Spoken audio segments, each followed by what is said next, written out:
Olá a todos! Hoje nós vamos trazer a leitura do capítulo 26, seção 8, a iminência da salvação. O único problema que permanece para você é o fato de ver um intervalo entre o momento em que você perdoa e o momento em que vai receber os benefícios de confiar em teu irmão.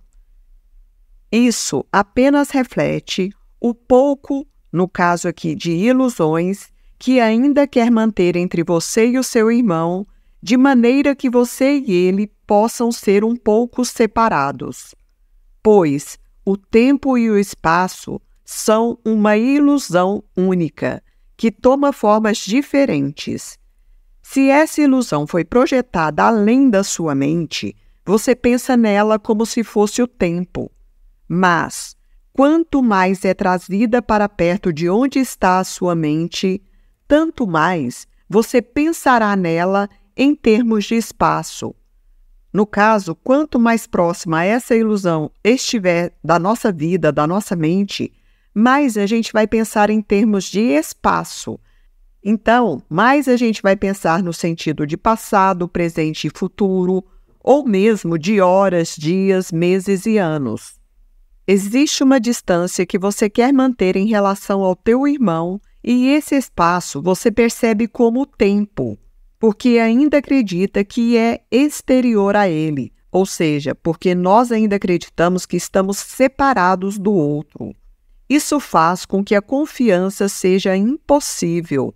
Desse modo, se torna impossível confiar na unicidade, porque se a gente acredita que está separado, a gente não tem sequer noção de que todos nós somos essa grande consciência unificada. E não pode acreditar agora que a confiança resolveria todos os problemas. Assim, você pensa que é mais seguro continuar sendo um tanto cuidadoso, velando um pouco pelos interesses que são percebidos como separados. A partir dessa percepção, não pode conceber ganhar o que o perdão oferece agora. Então, a partir dessa percepção de que a gente está preso no tempo, de passado e futuro principalmente, nós não podemos acreditar que poderia ter algum ganho em perdoar no agora, no estado de presença chamado agora. O intervalo que você pensa que existe entre o dar e o receber da dádiva parece ser um intervalo no qual você se sacrifica e sofre com a perda. Então, é um intervalo que a gente pensa que é longo demais, porque a gente acha que dar é perder e que a gente vai ficar dividido, vai ter menos de algo ou de alguma coisa, né? Desse modo, você vê uma salvação eventual, ou seja, momentânea, e não os resultados imediatos. A salvação é imediata. Olha que frase! Então, a salvação é uma decisão que a gente toma. Ela pode ser integral e pode ser agora. Mas a gente não acreditando nisso, então a gente vai liberando o perdão em alguns momentos sim, em outros não. Aí eu penso, com isso eu ainda não dou conta de lidar. Isso eu não consigo perdoar. Então a gente vai experimentando essa salvação eventual. E a gente não consegue ver os resultados imediatos disso. Mas ele trouxe aqui que a salvação pode ser imediata, quando a gente decide a favor da salvação. Se você não percebe a salvação desse modo, ou seja, como sendo uma decisão imediata, terá medo da salvação, acreditando que o risco de perda é grande entre o momento em que o propósito da salvação passa a ser o teu, o seu próprio propósito, o seu próprio objetivo, no caso, e o momento em que os seus efeitos virão até você, e o momento em que os efeitos dessa salvação virão para as nossas vidas. Nessa forma, o erro, que é a fonte do medo, ainda está obscuro. A salvação iria apagar o espaço que você ainda vê entre você e o seu irmão e permitiria que vocês viessem a ser um instantaneamente. E é aqui que você teme que a perda possa estar. Olha só, gente, um medo de que se eu me unir ao outro, eu estarei sendo dividido, eu terei menor valor. Mas a grande sacada é que quanto mais eu me uno aos outros, mais forte eu fico. Porém, o nosso ego faz a gente pensar completamente diferente disso. É bom ter em mente que nós não vamos perder nada, nós não perderemos valor, não seremos diminuídos, muito pelo contrário. A vida vai ficar muito mais leve e mais fácil quando eu começar a entender que o outro é um espelho daquilo que eu mesmo tenho em mim, que o outro está aqui para me ajudar, que ele é o meu salvador, que a gente está aqui para contribuir com a evolução uns dos outros. Esse é o caminho. Então, eu vou retomar a frase anterior só para contextualizar. A salvação iria apagar o espaço que você ainda vê entre você e o seu irmão e permitiria que vocês viessem a ser um instantaneamente. E é aqui que você teme que a perda possa estar. Não projete esse medo no tempo, pois o tempo não é o inimigo que você percebe. O tempo é tão neutro quanto o corpo, exceto em termos da função que você vê para ele. Olha que legal!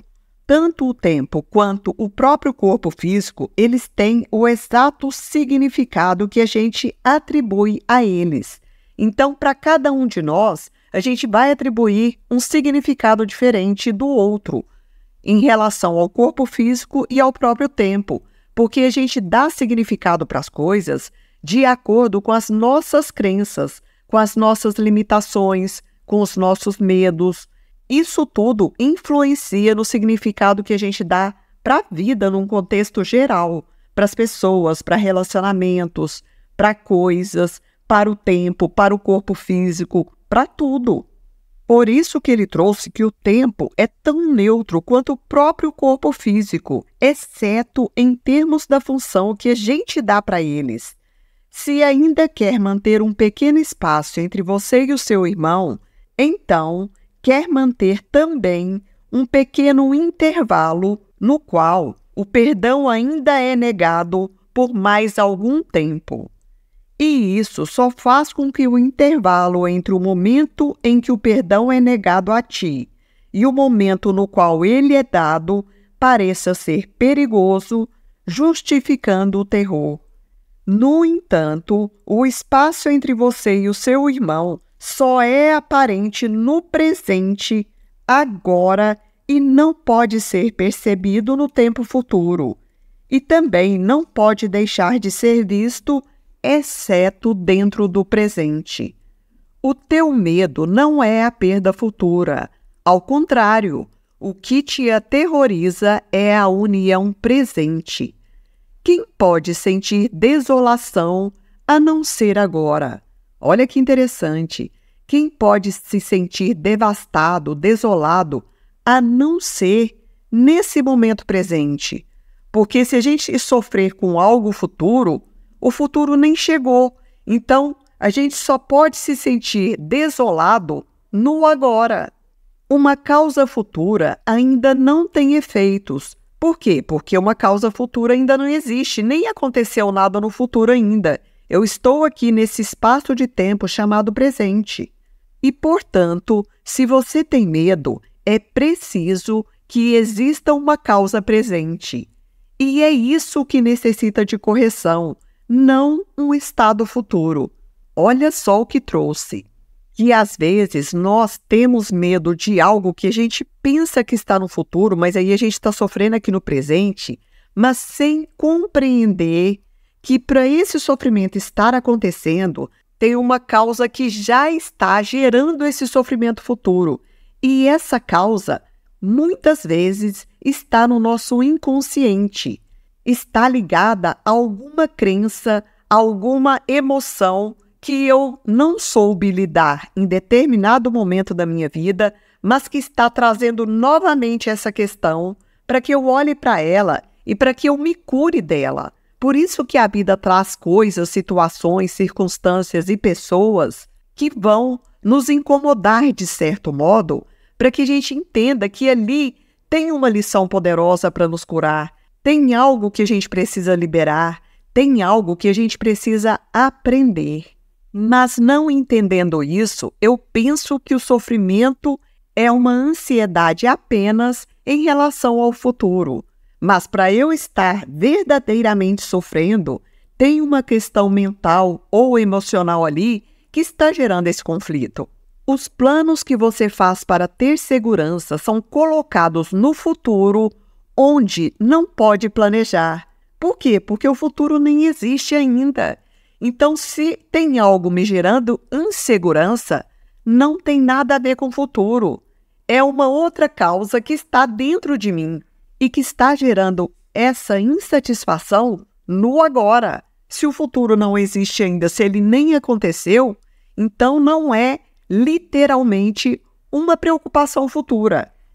Ela está mascarada de ansiedade, de uma preocupação futura, mas para causar sofrimento, isso tem que estar dentro de mim agora. Nenhum propósito foi ainda dado a ele, no caso, ao futuro, e o que irá acontecer ainda não tem causa. Quem pode prever os efeitos sem uma causa? É uma pergunta. E quem poderia temer efeitos a não ser que pense que já foram causados e os tenha julgado desastrosos agora? A crença no pecado faz surgir o medo e ele, assim como sua causa, olha para frente, olha para trás, mas não vê o que está aqui e agora. Vejam bem, vamos trazer essa frase aqui com mais clareza. A crença no pecado, que é a causa, faz surgir o medo, e esse medo é um efeito da crença no pecado, e esse medo, assim como a sua causa, olha para frente, ou seja, olha para o futuro, olha para trás, isto é, olha para o passado, mas não vê o que está aqui e agora. Então, aqui e agora está a possibilidade de curar essa crença, essa limitação, essa situação, essa circunstância que está dentro de mim. Mas eu não vejo isso, porque a crença no pecado vai me aprisionar na ideia de passado ou na ideia de futuro, e eu vou perder uma oportunidade valiosa de curar uma crença que está no meu inconsciente. Então, continuando aqui, eu vou trazer novamente essa frase. A crença no pecado faz surgir o medo e ele, assim como a sua causa, olha para frente, olha para trás, mas não vê o que está aqui e agora. No entanto, é só aqui e agora que a sua causa tem que estar se seus efeitos já foram julgados amedrontadores. Com essa frase fica muito claro que a causa nunca está no passado ou no futuro. A causa está em algo que está dentro de mim, latente, uma dor profunda, que está sendo manifestada aqui e agora, para que ela seja curada. É isso que ele acabou de dizer aqui. É só no aqui e agora que a sua causa tem que estar, se seus efeitos já foram julgados como sendo amedrontadores. E não vendo isso, ela fica protegida e separada da cura. E não olhando por esse ângulo, a causa do medo, que é a crença no pecado, fica protegida e separada da cura. Pois um milagre é agora. O milagre da cura já está aqui, em graça presente, dentro do único intervalo de tempo que o pecado e o medo não viram, mas que é tudo o que existe do tempo, que no caso é o presente, né, gente? É muito bonito, né? Mas é muito desafiador também se atentar para esse detalhe da vida, que tudo acontece no presente. E se algo está me incomodando, me gerando dor agora, essa causa não está nem no passado nem no futuro. Ela está comigo aqui agora, gritando para ser liberada, para ser curada. E olha só a sequência. A realização de toda a correção não toma tempo algum. Entretanto, a aceitação disso pode parecer durar para sempre. Vejam bem o que ele trouxe. A realização de toda a correção, de toda a cura, não dura tempo algum. dura um instante, uma decisão, um estado de abertura para fazer a cura nesse exato instante chamado presente.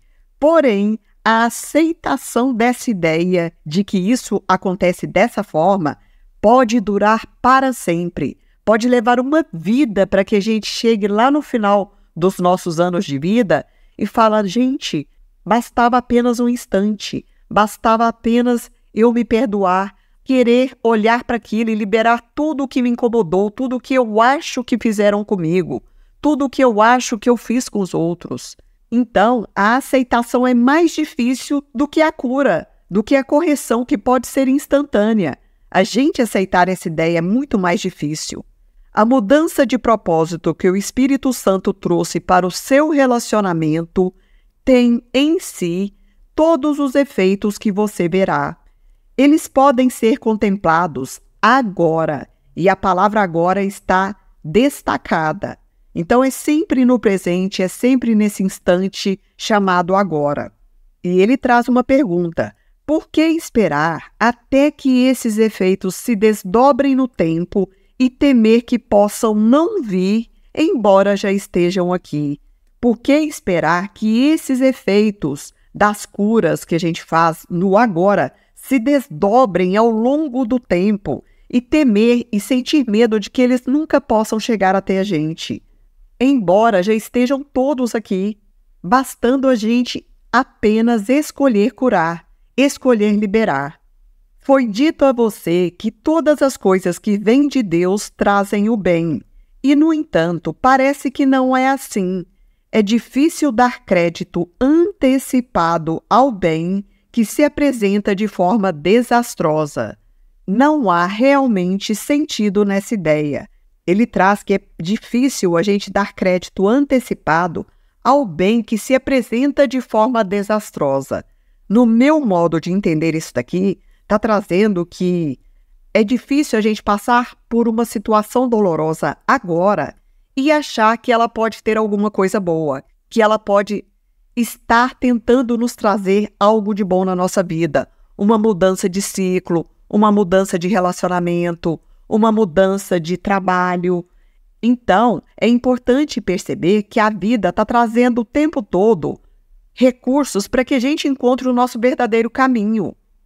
E com isso eu vou trazer novamente uma frase do próprio Jesus que eu adoro e já repeti muitas vezes. Em tudo dai graças. Não reclama, não lamenta. Ah, aconteceu. Você tem o direito de ficar triste, tem todo o direito. Isso acontece comigo o tempo todo também. Porém, 1, 2 dias depois eu falo, não, tem alguma lição, tem algum aprendizado aí, tem algo de bom do porquê essa situação está acontecendo dessa forma. E sempre tem. A gente pode não conseguir ver na hora, enquanto a gente ainda está naquele estado ali de dor, mas sempre traz algo de bom, sempre traz uma mudança positiva para a nossa vida. Isso aqui é o confiar, né? É o dar crédito antecipado ao bem que ele acabou de citar aqui. Por que deveria o bem aparecer em forma de mal? Olha só o que eu acabei de falar sobre dar graças em tudo. Por que o bem poderia estar aparecendo em forma de mal? Então, dá a entender aqui que Deus está brincando com a gente. Mas não, nós é que estamos julgando que a situação é algo ruim, é algo mal. É uma expectativa que a gente criou em relação àquela situação. É um significado que a gente está dando. Mas quem disse que ela é ruim? Por isso que ele perguntou, por que deveria o bem aparecer em forma de mal? E não é um engano se o bem aparece assim. A sua causa está aqui, se ele se manifesta de qualquer maneira que seja. Por quê? Porque a causa está na mente de quem está pensando, quem está atribuindo significado de que aquilo é ruim, sendo que tudo é isento de significado. Tudo tem o significado que a gente atribui. Então, para uns, aquela situação pode ser ruim, mas para outros pode ser vista naquele exato momento ali como boa. Porém, hoje eu escolho pensar que tudo é para o bem maior, tudo acontece para tentar nos colocar no nosso caminho. Mas isso é uma opinião minha, pessoal, lógico, né? Então, vou repetir esse início aqui. Por que deveria o bem aparecer em forma de mal? E não é um engano se o bem aparece assim? A sua causa está aqui, se ele se manifesta de qualquer maneira que seja. Que então não são aparentes os seus efeitos, e por que no futuro? E você busca se contentar com suspiros, raciocinando que não compreende isso agora, mas irá compreender algum dia, e que só então o seu significado ficará claro. Mas isso não é razão, pois é injusto e claramente sugere uma punição enquanto o momento da liberação não chega. Dado que houve uma mudança de propósito para o bem, não há razão para um intervalo no qual um desastre se abate sobre você para ser um dia percebido como bem, mas sendo percebido agora em forma de dor. Isso é um sacrifício do agora, que não pode ser o custo que o Espírito Santo cobraria pelo que ele te deu sem qualquer custo. Olha só, isso é um sacrifício do momento do agora, do presente, que está trazendo um momento de liberação e cura. Não tem que pagar em forma de sofrimento, tem que perdoar, tem que liberar agora. Entretanto, essa ilusão tem uma causa que, embora seja falsa, não pode deixar de já estar na sua mente. Olha só, tudo acontece na mente. E essa ilusão não é senão um efeito que ela engendra e uma forma na qual o seu resultado é percebido. Esse intervalo no tempo, quando a punição é percebida como a forma na qual o bem aparece, não é senão um aspecto do pequeno espaço que se interpõe entre você e o seu irmão, mas que ainda não foi perdoado. É sempre o perdão. Esse intervalo em que a gente não perdoa, que a gente fica elucubrando um monte de pensamentos, tentando racionalizar, julgando coisas como bem ou mal, esse intervalo que a gente não projeta o perdão instantaneamente é o que faz manifestar o sofrimento na nossa vida. Não se contente com a felicidade futura. Por quê? Porque a felicidade é para ser vivida agora. Ela não tem significado e não é a recompensa justa para ti.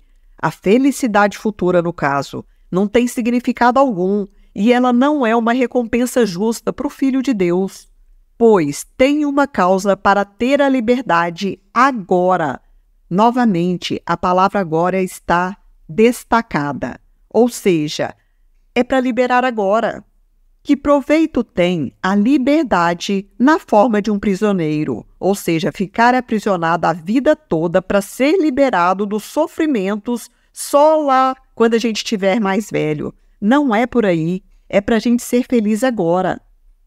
Porque a liberação deve se disfarçar em morte. Olha só, muitos de nós acreditamos que a morte é o fim do sofrimento. Como assim? A gente não veio aqui para sofrer. Nós viemos aqui para ser felizes, mas a gente carrega tantas crenças, mas tantas crenças, tantas limitações, que a gente vai se moldando ao mundo do sofrimento e tomando isso para a gente como se isso tivesse que ser a nossa realidade. O adiamento não faz sentido e o raciocínio, segundo o qual os efeitos de uma causa presente têm que ser adiados para um tempo futuro, simplesmente é uma negação do fato de que a consequência e a causa têm que vir juntas como uma só. Não olhe para o tempo, mas para o pequeno espaço que ainda está entre você e o seu irmão, do qual ambos têm que ser liberados, e não permitam que ele seja disfarçado em tempo e assim preservado porque sua fonte mudou e o que ele é não pode ser reconhecido. O propósito do Espírito Santo agora é o seu propósito. E ele vai trazer uma pergunta final. A felicidade do Espírito Santo não deveria ser a sua também? Vejam bem, é para a gente ser feliz agora. Que a gente aprenda com cada incômodo, com cada inconformação, com cada angústia, com cada circunstância, com cada relacionamento, a tirar o melhor daquela situação, o melhor daquela circunstância, para que a gente possa ser feliz agora. Fim da leitura do livro-texto.